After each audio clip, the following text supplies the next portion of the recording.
Welcome to the new year of History Matters. And, oops, I almost dropped the camouflage. So does coffee. It almost fell off. The reveal would happen too early. Welcome. Here we are at the beginning of a new year. As advertised in various social media platforms, today we're going to be talking about things that January 6th can remind us or can offer useful thoughts about in this coming GOLP election year. This is going to be quite a year. We're going to have a lot to talk about here on History Matters for sure.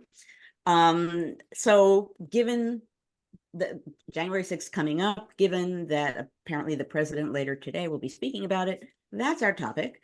But before I plunge into that, I will turn to my partner in crime, Annie, who will explain the rules of the game.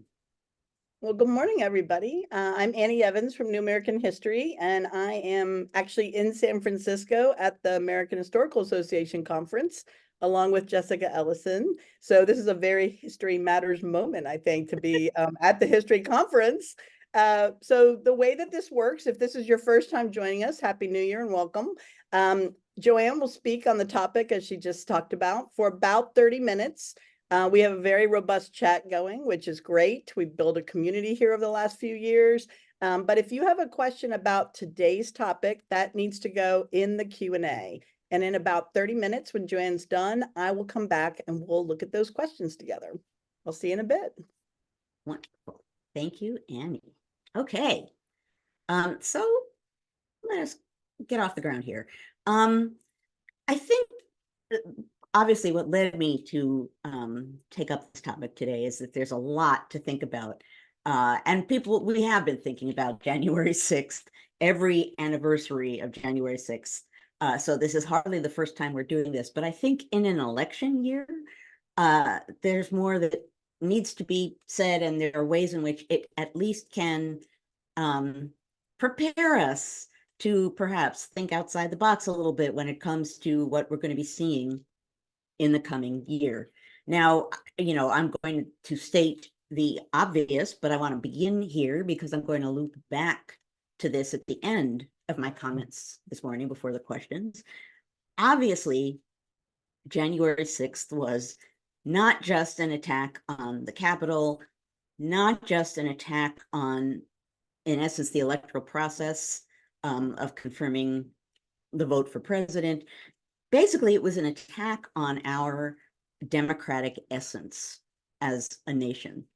It was an attack on the process of government. It was an attack on, in many ways, the process of representation. It was an attack on basically the electoral rights of us all. An election happened. There has never been anything to show that President Biden was not duly, freely, and fairly elected president, regardless of other claims. So given that, the attempts on January 6th and the continued attempts to undermine and erode and deny and violate some pretty basic aspects of our democratic electoral process, that's a violation of our democratic essence, an attack on our democratic essence. And that democratic essence, what we are as a nation, we are, and I'm not going to go into we're a constitutional republic. The Constitution creates a democratic republic. So, that argument doesn't really hold water. We are a democratic republic that is grounded on a constitution.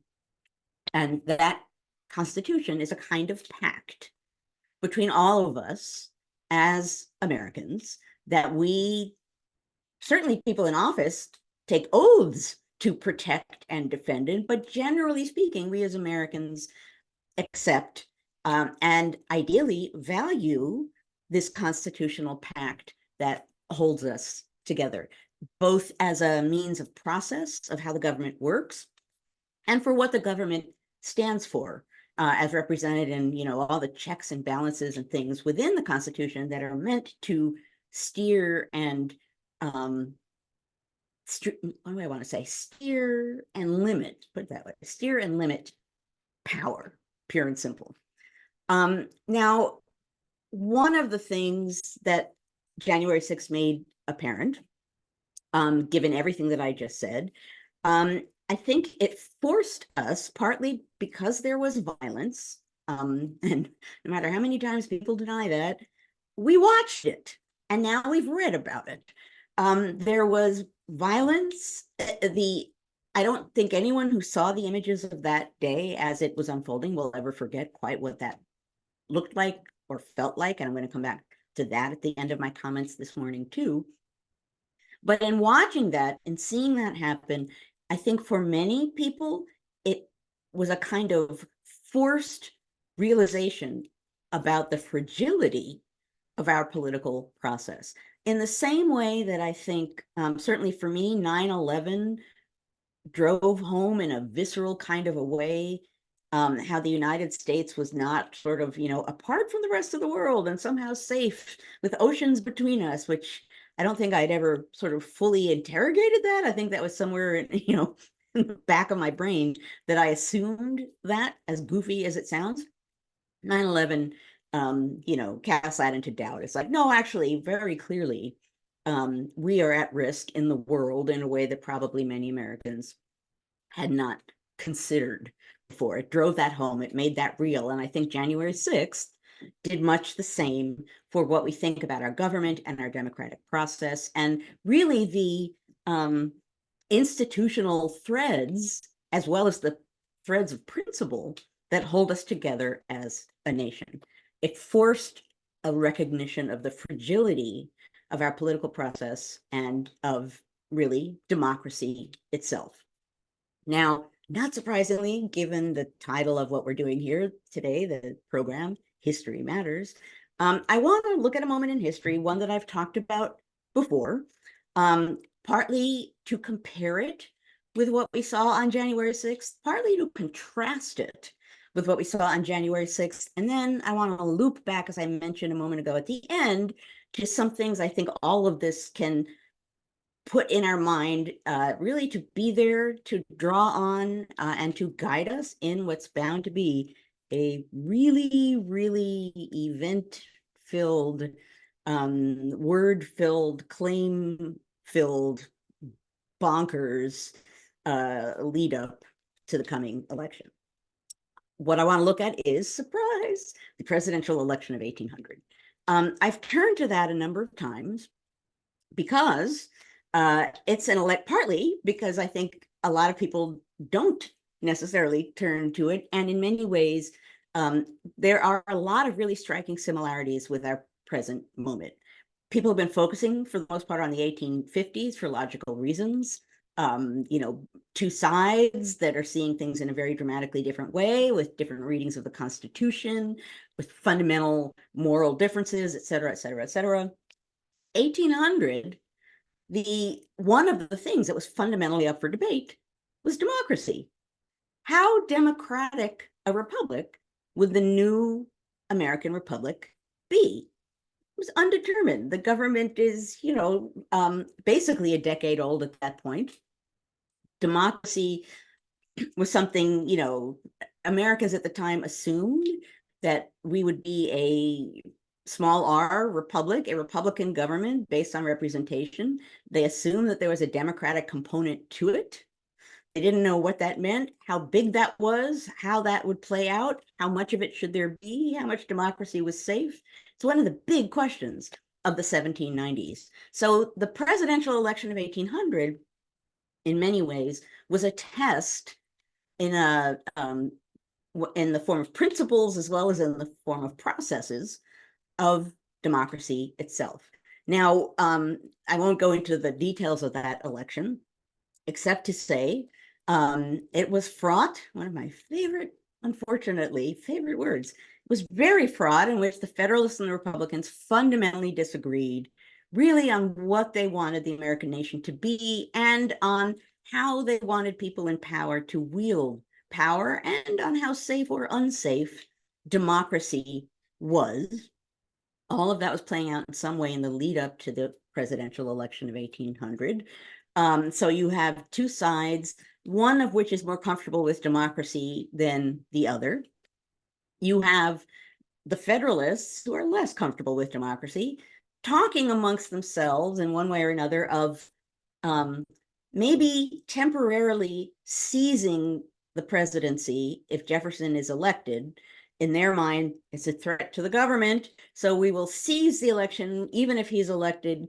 We'll have a president pro tem, and then we'll figure out what to do. So basically, the Federalists are at least considering serious intervention, talking about serious intervention in the electoral process. So number one, that's obvious echoes with the president. Number two, and I mentioned, I think I read before part of a letter from Thomas Jefferson in which he says this outright, in wonderful indirect 18th century language. He says, we let it be known that there might be violence if that happened. We let it be known. And it is known that there were people in two states kind of preparing, with under the government, not like wildly grabbing guns, but the governors of two states wondering if they should arm in case they needed to go to Washington to help take or keep the government in Jefferson's hands. So anyway, this is a moment that was closer to violence than probably most people realize, that was based on fundamental differences over democracy at a time when fundamentals were up for debate. Much as, to the disbelief still of some of us, some pretty big fundamentals are up for debate now. Now, that said, there are important differences. Number one, and this also comes from Thomas Jefferson, I think right now for us, and I started out by talking about how January 6th showed the fragility of our political process and even the fragility of democracy itself. In 1800, although the government was only a decade old, many people had faith that the political process would kick in and help bridge the crisis. And Thomas Jefferson said this outright. He always was kind of an optimistic guy when it came to politics and government. This is true, it must be said, but he did say after the election, when someone said, what would you have done if things had gone really badly?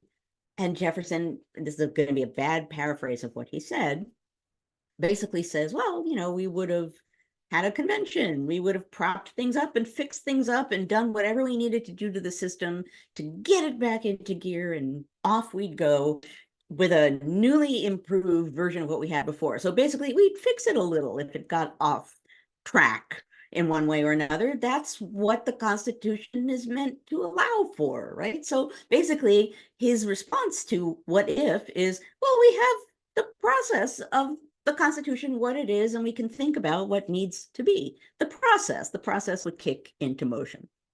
I think, oddly enough, although the 1790s is defined by a lack of faith and trust in national institutions because they're so new and they're different from the rest of the world, there was a kind of, as weird as it sounds, fundamental belief on the part of power holders that although things might become extreme, people invested in the experiment in government might at least pause a moment before making that leap. So when you look at what they're saying to each other as that election comes up and there's beginning to be talks of violence, people are making all sorts of predictions and they're worried about what might happen. And sort of beneath the surface, between the lines in many of these letters, is the idea they wouldn't really go that far, would they? Would they really go that far? Which at the time, this is from my first book, I found really fascinating. Like, it's horrible, apocalyptic chaos. We're going to intervene in the election and we're going to have violence. But when push comes to shove, they're not going to really go that far, are they? That's an interesting thought, particularly given that I think nowadays we have much less of it. They're not going to go that far, has been shattered to some degree by January 6th. Another important difference in 1800 is that John Adams, the presidential candidate for the non-elected side, was not part of this process. he wasn't out there sort of suggesting like, hey, push things in the right direction and I might be back in, so let me go do the push. I mean, there was just whatever was going on wasn't a person trying to insist that regardless of the electoral process, he should have power. What was going on was a question about, you know, not necessarily the process itself, but what was safe for the government and what should be done. And it was political parties that were gunning that engine. It was political parties that in good times are supposed to be checks in some ways on how much is allowable, right? Party discipline, which sounds like a bad thing. One of the things that party discipline does is it can hold people back, right? If you have a party and you actually want to act together and you have some coherent sense of purpose and some kind of an agenda and some shared ideals and policies, then you want to keep sort of the flamboyant outsiders reined in a little bit so that you can do what you want. Right now, we do not have a cohesive Republican Party, and we do not have discipline within that party. So we have all kinds of crazy things going on within that party and nothing reining it in.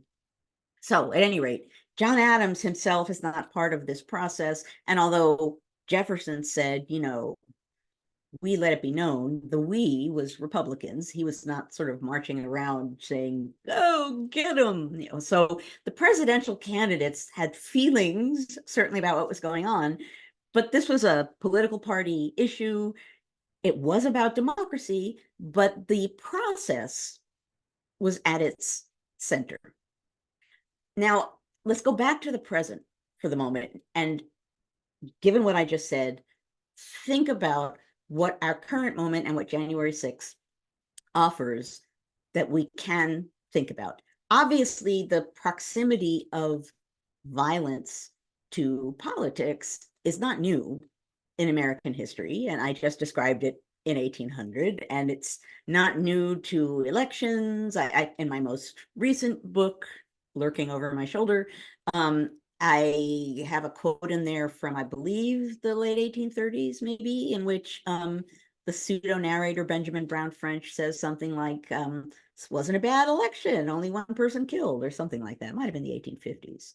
At any rate, the idea was people got killed in violence having to do with elections and, rioting and any number of other things, not to mention all of the ways in which voting rights of Black Americans were threatened, violated, and any number of other things. So violence and our electoral process is hardly new. The proximity of violence to our political process is hardly new. But I think on a national level, attacking a national institution, Congress itself, the national capital, the proximity of violence on that high a level, because normally people who are violent and want to suppress votes or change government in an illicit kind of a way, they're not normally sort of out bragging about it in a national forum. They might be bragging about it on a local forum, because part of the point of threatening violence, and we've talked about bullying and threats and the power of that to hold people back and suppress what, keep them from doing what they might otherwise do. What we saw on January 6th was violence just woven right into our presidential electoral process, or at least an attempt to do that. That was certainly not something I thought I would ever see in my lifetime. I would probably guess that most people out there who are watching this right now would say much the same thing. So January 6th showed us the proximity of violence, not like, oh, there can be violence in American politics, but on a more specific and direct level, violence can interfere with some of the most fundamental national political components of our nation and our political process in ways that we didn't anticipate, or at least in ways that we didn't expect. Maybe we could envision them, I don't know, but we certainly didn't expect to see what we saw on January 6th. I think another thing that January 6th puts in our mind, okay, so I want to drive home what I just said. Number one thing to think about in the year ahead is just that violence in one way or another, at least in idea, will play a role, meaning we need to be aware of the fact that there might be people threatening various things in various ways over the course of the year, and sometimes these will be just that, threats meant to scare people into backing away. And we just need to be aware that that will be there and think, as we've said any number of times here on History Matters, before responding emotionally, consider what's happening and what people are saying and what people are doing and their motives for doing so, and then figure out a smart response. Another thing that January 6th has taught us, I think, is to be willing to think outside of the box. And by that, I mean, we didn't anticipate something like that happening, right? Suddenly that's happening and everyone is like, whoa, that's not a thing I had considered before. I think we need to be prepared in the coming year just to keep our eyes open, and, assume, hope that things are going to proceed along in the way that they should, but be willing to be alert to ways in which they might not. We need to be willing to look, or at least think, outside of the box as far as what people are saying or doing in the coming year. This, of course, is basically saying we need to accept and be aware of and consider contingency, right? The fact that we don't know what's coming. No one absolutely knows what's coming. History, as it unfolds, is contingent. And we need to be aware of that, even in something that seems as though it should be the most predictable thing possible, presidential election. I think January 6th also it drives home the important lesson that what we're watching going on right now in the United States is not just about Donald Trump. It's not.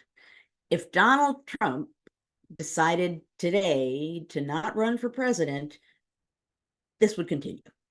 We're looking now at a group of Republicans who are willing to potentially consider, or at least threaten, violence, violate some pretty fundamental aspects of democracy. They're willing to do things that a conventional political party shouldn't be willing to do. So the point here is what we saw on January 6th, Donald Trump may have been goading them on. Donald Trump may have been the inspiration, his ideas, his words, but what we saw was bigger than him. And what we're facing is bigger than him too. This isn't, and it's dangerous to just attribute it to him. It's not just him, it's bigger than him. And that's important to realize as we see what's happening in the coming year, as we respond to it. Simply blaming him and not thinking outside the box in that way too, that's important. And finally, I think it's important, and January 6th drove this home too, to realize that our political process doesn't go of itself.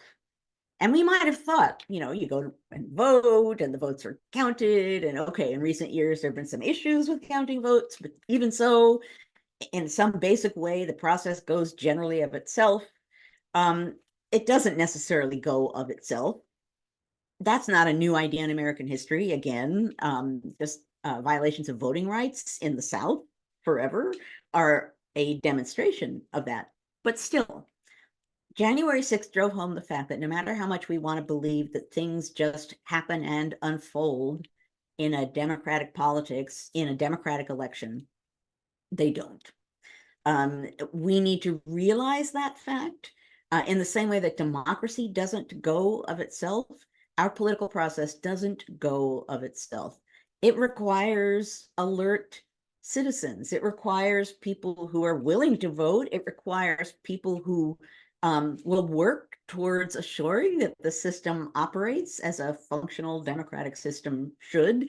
It requires citizens who are willing to speak up and point out things that seem irregular. Our political process needs an engaged citizenry. And again, in early America, there might have been big debates about who was included within that citizenry, actually not just in early America, but over time. But regardless, we, the American people, need to be actively engaged in our electoral process. And that process is key. I've said this many times before too. The framers who framed the Constitution, one of the most valuable things that they considered that they were doing in doing that was providing process, creating a political process to set in motion that could be there, that could hold firm, and that could be resorted back to in times of crisis. The process of creating the Constitution itself was, to people at the time, an invaluable process. It's part of why James Madison took his amazing notes about the process of the Constitutional Convention. Like, how do you do this? We're going to record the process of how it worked in case others want to do it, because process is key. Process gets us beyond monarchs with unbelievable amounts of power. Process is key. Okay, so I want to leave us with just a handful of words here. And then, because I see I'm just at the border of where we need to open things up for question. I just want to remind us, none of this is going to be new, but I feel the need to say it in an episode that has to do with democracy, reliability, and contingency. Democracy is about free and fair contests for power. It's about representative power.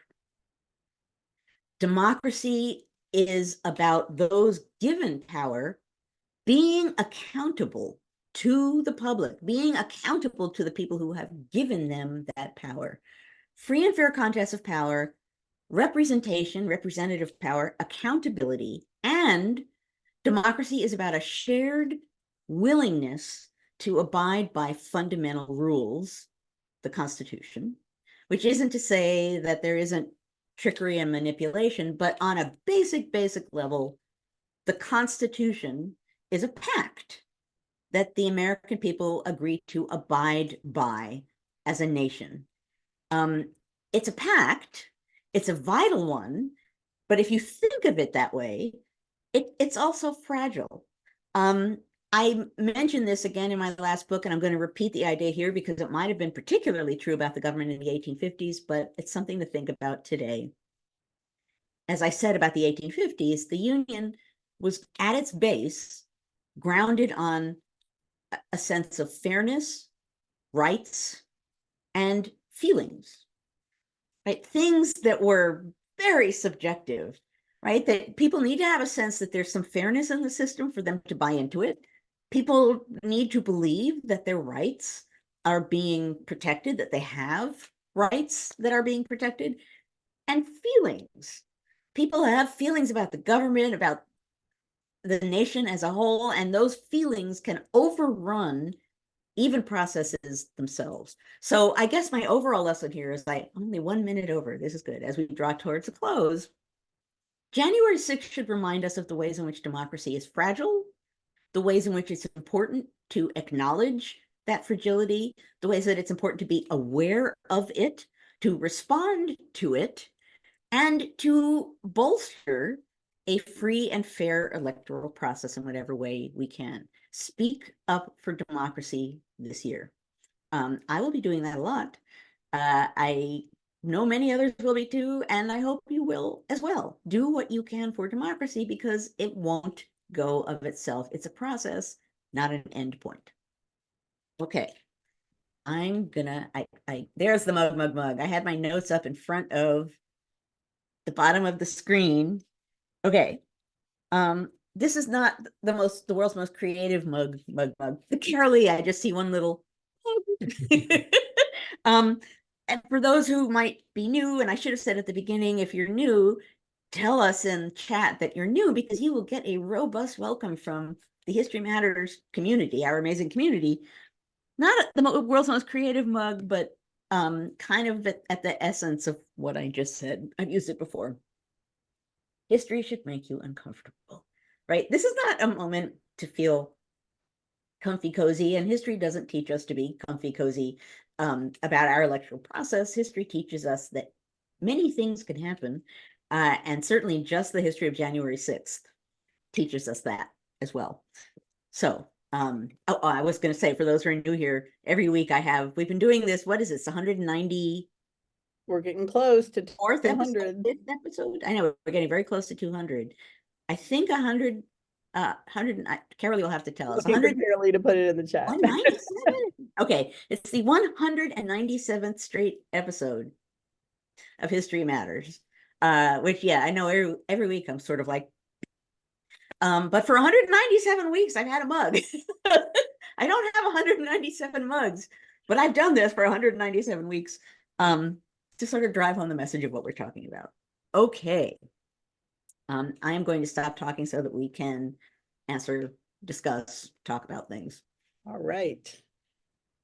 So everybody's saying welcome Bill's class. So I think we might have a whole class here. The Oh, chat's going so fast, I can't see, but it looks like we might have a teacher and their students tuning in right now. okay. If there's a whole class, I welcome. know, that's awesome. Yeah. Okay, so we have quite a few questions as every week. The first one comes from our favorite student, undergrad student Sydney. Hi, good morning, Sydney. Cindy asked, should we be worried about January 6th type events in the future? Why or why not?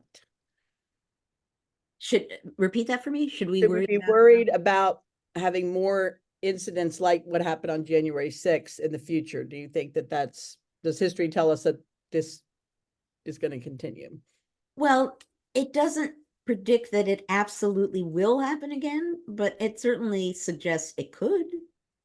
I mean, part of what I wanted to drive home this morning is we don't know. That is now in the realm of possibility. And maybe it will stay in American history as that horrible one-time event that taught people to think about politics and democracy differently. That would be nice.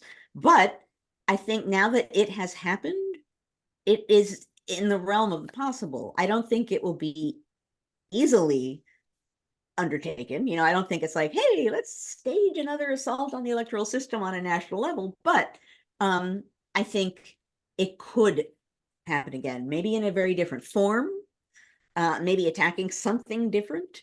I don't know. But I don't want to sound dire, like, anything can happen. I mean, anything can happen in a sense.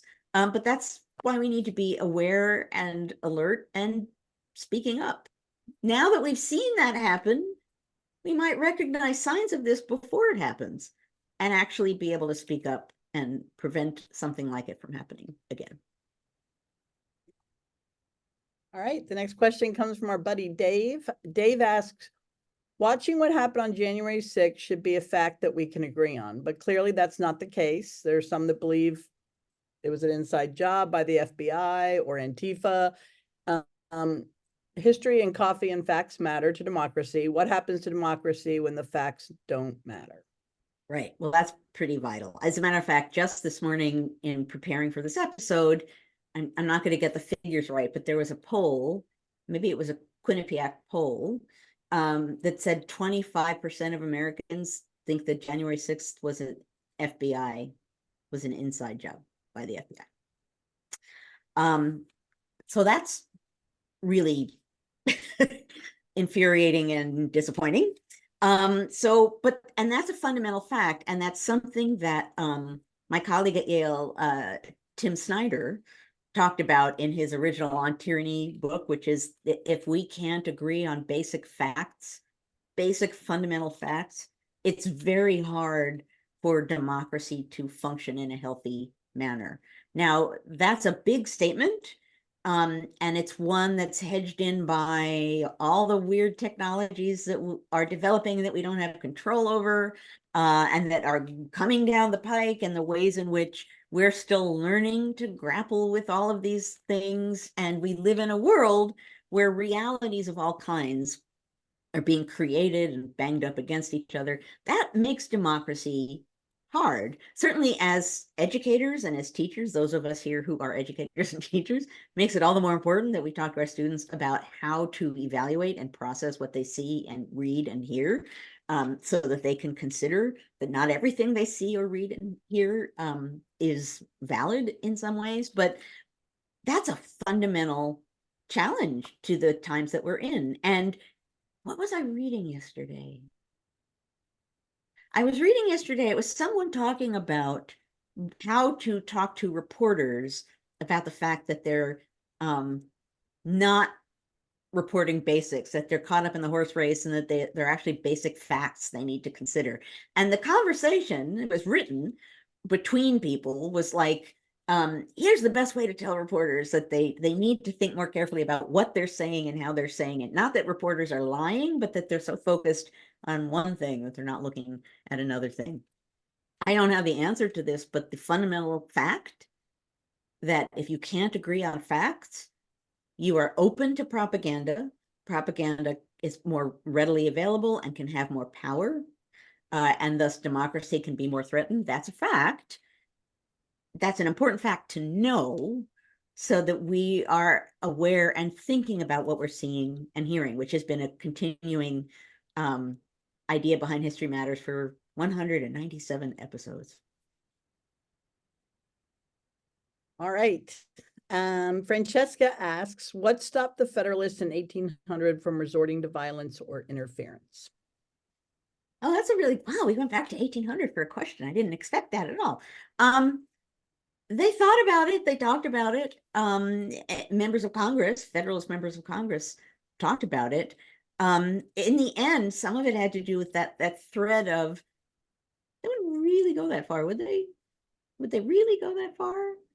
Might they go that far? That election, I mean, it was a tied election. Many things about that election, which in many ways was our first real presidential election, because in 1796, before that, you had, actually, it's the second fraught election. Let me put it that way. First two elections, George Washington, no question. 1796 to get John Adams, there's some contest there, but the first real sort of, oh my gosh, this is a big contest election was 1800. And so it kind of, going all the way back there, some of what we're seeing now happens then. Remind me, I've now lost track of where my thread was going. The question was, What stopped the what Federalists stopped the Federalists? from resorting to violence? They didn't want, well, the Federalists were not the ones that were trying to be violent. The Federalists were the ones who just wanted to like assign a president pro tem and then just take over the system. The Republicans were the ones that said, we're willing to be violent, or at least some Republicans. We're willing to be violent if the Federalists do that. The Republicans didn't want to be violent. And the Federalists did not necessarily want to go rushing in and like just overthrow the election. So on a fundamental level, people, even at the time, they were so convinced that the other side was going to destroy the entire nation, even though in that election, and as I've written about in my first book, they did a lot of snidely kind of things to try and sway the election in one way or another, arguing again and again, like, this is an extreme moment. No one wanted to go that final step. So it's important. It's a good question, because the Republicans didn't say, we're about to be violent. They said, we're willing to be violent if you do that. We let it be known that we were willing to do that. That's a kind of a threat. And threats can have an enormous power. We live in an age, at a moment, when threats are now a fundamental part of our politics. If you threaten people, they'll step down out of positions. They won't want to work at polling places. They won't want to work for school boards. They, whatever. Threats in the air can have that kind of a real power and a real impact. So that's, in a way, the most important part of what I was talking about in 1800, and it's an important part about what we're grappling with today. Yeah, we actually had a session here at the conference last night, and they talked about the people that are not wanting to become teachers because of the threats. Right. And I just realized I didn't open chat. I wondered why I felt like I was sitting alone. It's because I didn't open chat so that I could see what you guys are saying. But yeah, that's another caught right up in the mix, that given everything, not just threats of violence even, but threats about what you can or can't teach. Yeah, understandable, totally understandable. Yeah. All right. Good question, Francesca. All right, we have one from Ellen. Ellen asked, have there been any new efforts in the state or national level to protect election workers and provide for their safety since the 2020 election? This I do not know the answer to. Sure would be nice if there were. Yeah. Does anyone out there, if anyone knows in their state that there have been actions taken to protect workers, polling workers. That would be good. I mean, these are some of the things, we've talked before also about norms. Whenever I say that word, I always think of Cheers, a norm. But we've talked about norms and the degree to which norms have been really fundamental in shaping our political process. And many of us didn't necessarily think about how norms are just shared agreements. They're not, they can be violated. And then what do you do once they're violated? That's some of what we see now too, is like a norm and it gets violated. And then people are like, what does that mean? So bolstering things up, okay, so the norm of assuming that polling place workers generally in the modern era are safe in their job. If they're not, then we need to respond to that. Julia says, I'm a poll volunteer and this year's preparation was different with discussion about safety. Okay, well, that's a good, important start. And Oh, there we go. Wait a minute. Tim, Minnesota, new legislation to protect election workers. Okay, so this is good. I like this. I'm sorry, go ahead. What does it say? Wouldn't the case with the mother and daughter that were the poll workers that was just decided recently, that the president had to pay them, it was several $1,000,000, I think. So I would hope that would be a deterrent to people who are thinking about interfering with an I election. would hope so too. I would hope so too. Although that was partly, I didn't read the how that was ruled over in the end, so I don't know how much the payment was because the president spoke badly of them and encouraged people to attack them, or whether it was words causing action or action. Either way, it's bad, but I don't know that. Giuliani, I'm sorry, it was Giuliani that owes them the money. Oh, okay, got it. But it was several $1,000,000. So I would think that, I would hope people would think twice, knowing that there could be some really high consequences. Yeah. That would be good. I mean, here's another way in which the rule of law, it's one of those things that's pretty fundamental to how we operate, the assumption that we live under the rule of law, and that if something is really unfair, you can take it to court. And more often than not, you can either get a fair trial, or if you feel that it's not a fair trial, you can address that and demand another trial if you can prove that. That's pretty fundamental to democracy as well. And we're watching that now. There have been so many ways in which national institutions have been eroded in recent years. And the Supreme Court sort of throw that in the mix, but not necessarily our entire judicial system. That's an important thing to consider and protect as well. Not that it's always fair, because it isn't, but the idea that in general, it's out there and can be fair and just, and if it isn't, you can protest. That's important. All right, our friend Dale asks, you mentioned that America needs to have shared values, especially as outlined in the Constitution. Has our shared vision of America been splintered to the detriment of our democracy? Yeah, I haven't talked about we in a while, but for a while I was talking about we a lot. I don't think there's ever been a moment when all Americans had an absolute set of, shared ideals. Although I think for a long time, democracy would have been one of them.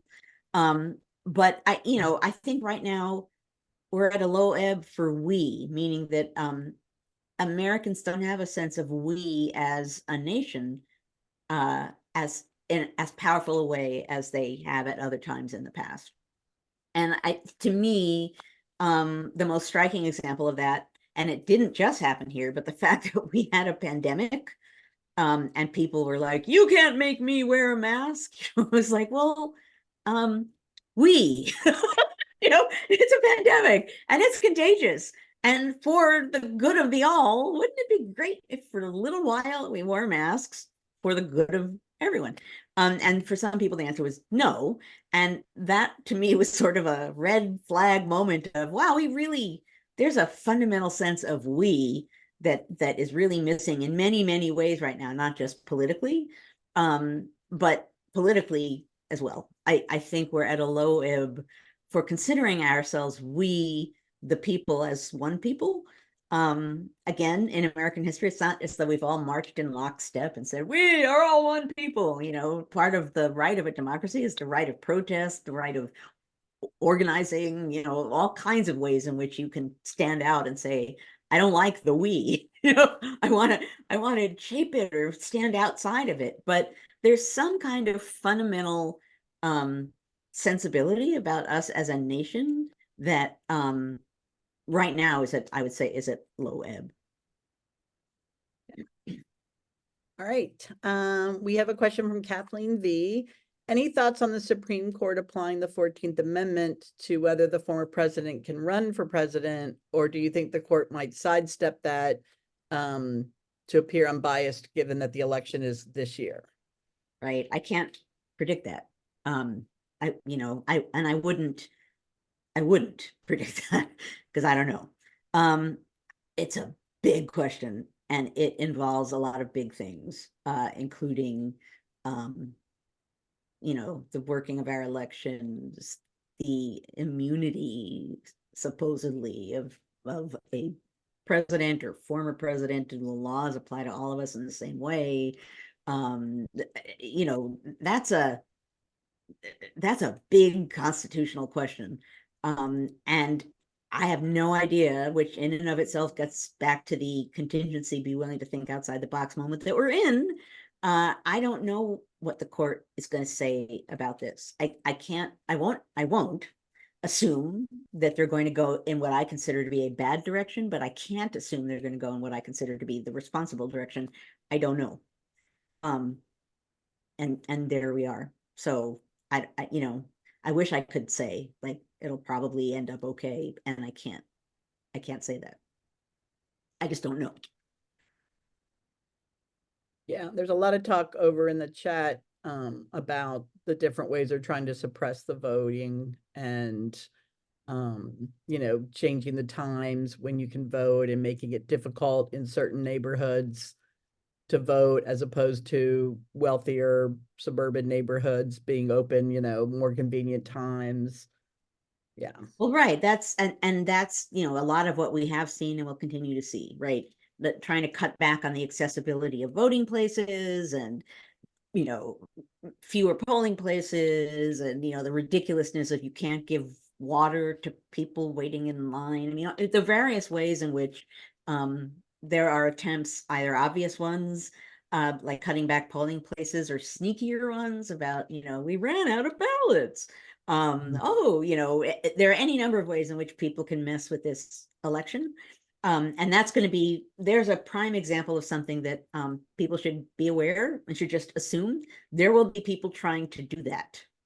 So we need to be alert and on our guard and do what we can on an official level and on a person-to-person level at polling places, if we volunteer, to allow this process to happen as a process, a free and fair election.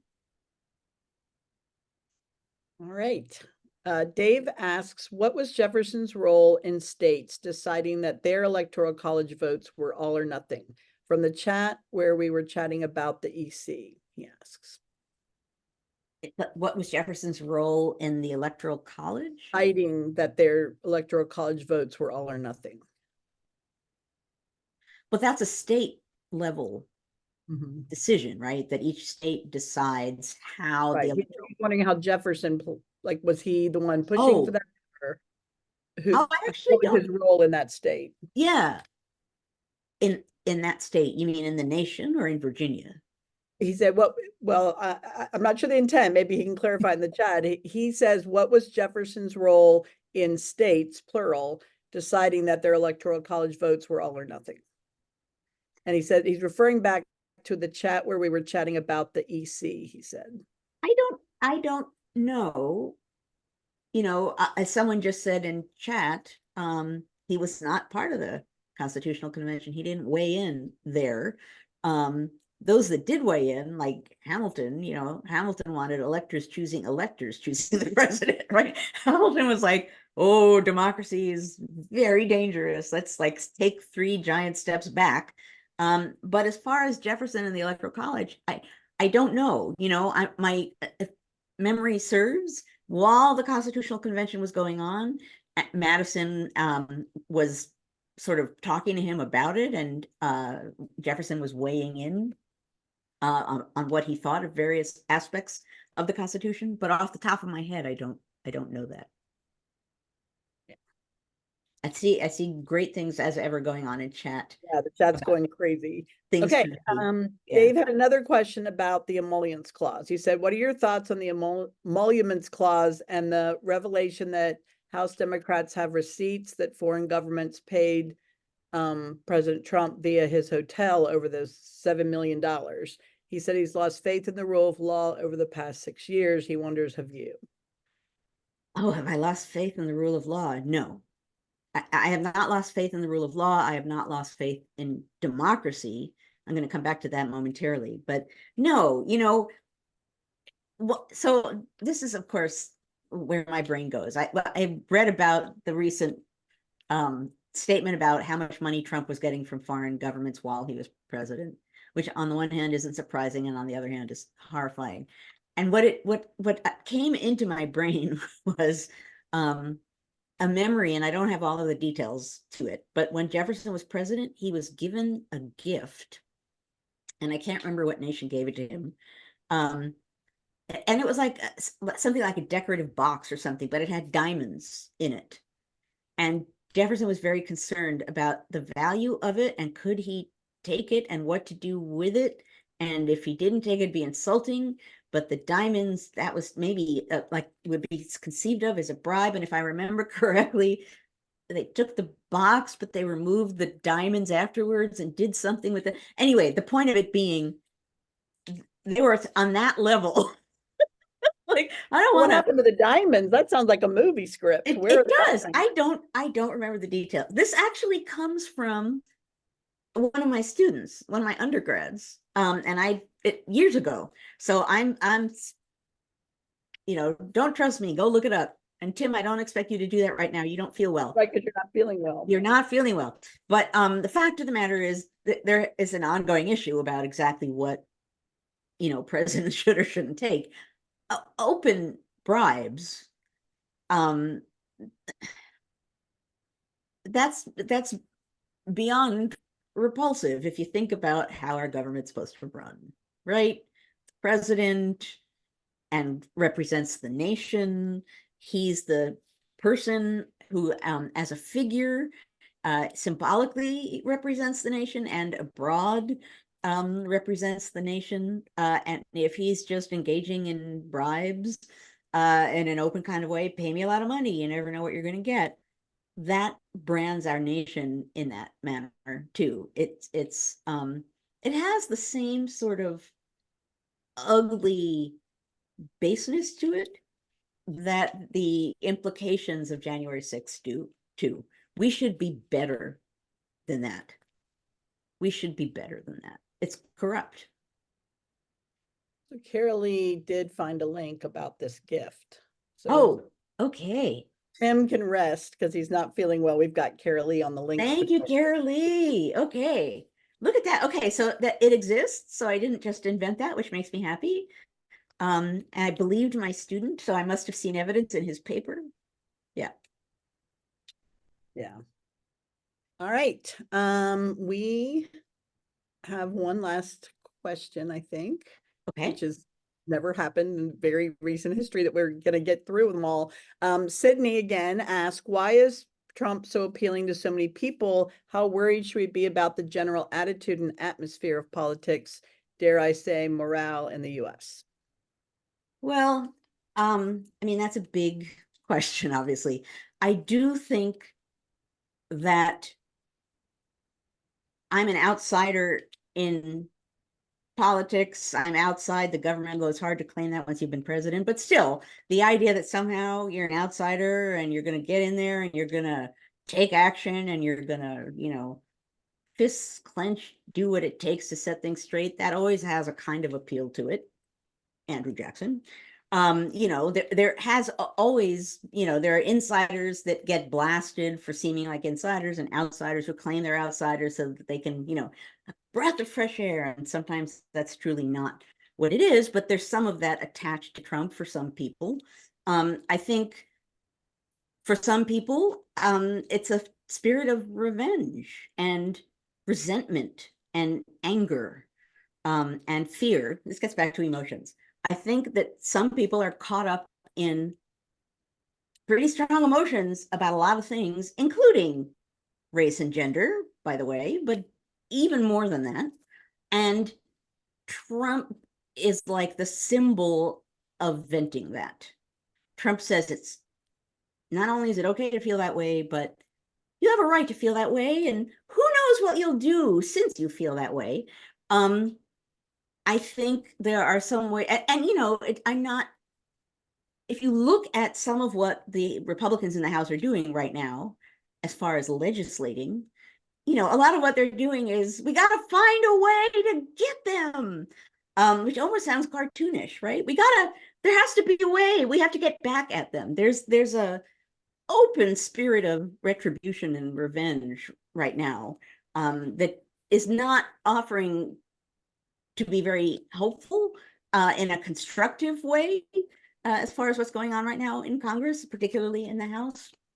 So I think there's some of that that is attached to him too. People are in that moment. They have that spirit. They feel that they want revenge, or they feel that power is being taken away from them.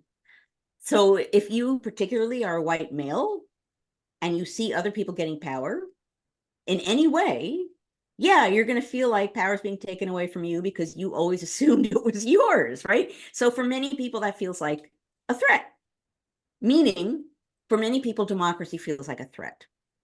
If democracy means the majority gets power, if demographics show that it isn't always white men, or necessarily always, depending on where you are, white people who have the majority, and you feel that white men should have power, you're not going to like democracy very much.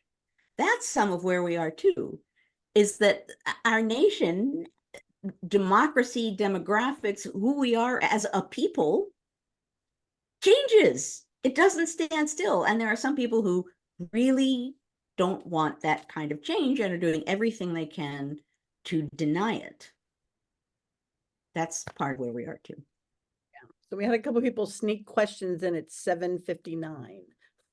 Oh, Well, I guess there it's, is it 9, 11, 10:59? I can't do the math in my head. 11:01. 7:59. But anyway, the last minute, we had 2 more questions. Do you want to Oh, try and do another one? let's see how fast I can. Okay. do. This is from Gloria. Hi, Gloria. I don't think we've seen you in a while. Gloria? Gloria asks, how do you respond to criticism that Democrats have criminalized the opposition? Democrats have criminalized the opposition. I'm not fully sure how to take that, because if holding people responsible for violating the law and giving them fair trials is criminal, I don't think that's criminalizing. I think if you haven't done something illegal, you don't deserve to be punished. I think if you have, or it's suspected that you have, then you deserve a trial and fair consideration. But I'm not sure specifically what is it, and maybe Gloria can tell us what specifically, in what way does it seem as though the Democrats have criminalized the opposition? Because the Democrats they're not saying people can't, you know, protest in a constitutional manner, like not violently. They're not, anyway, I'll wait. I don't know, Gloria, if yes, and as Dave said, you're innocent until proven guilty. Right now, I can't think of what it is that the Democrats are doing to criminalize the opposition. The publicity ahead has declared someone guilty before trial. People are innocent until proven guilty. And I don't think you can say the Democrats are making everyone believe someone is guilty before trial. I think the question is, what's out there floating around in the public sphere? I don't think there's a campaign from Democrats to force public opinion to feel a certain way. I don't think you can force public opinion.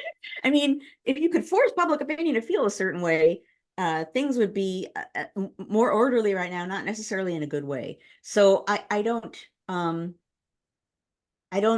see that as criminalizing. So it's out there, right? That somehow or other the Democrats are tarring or staining reputations before trials. I I think any notorious trial gets that kind of talk.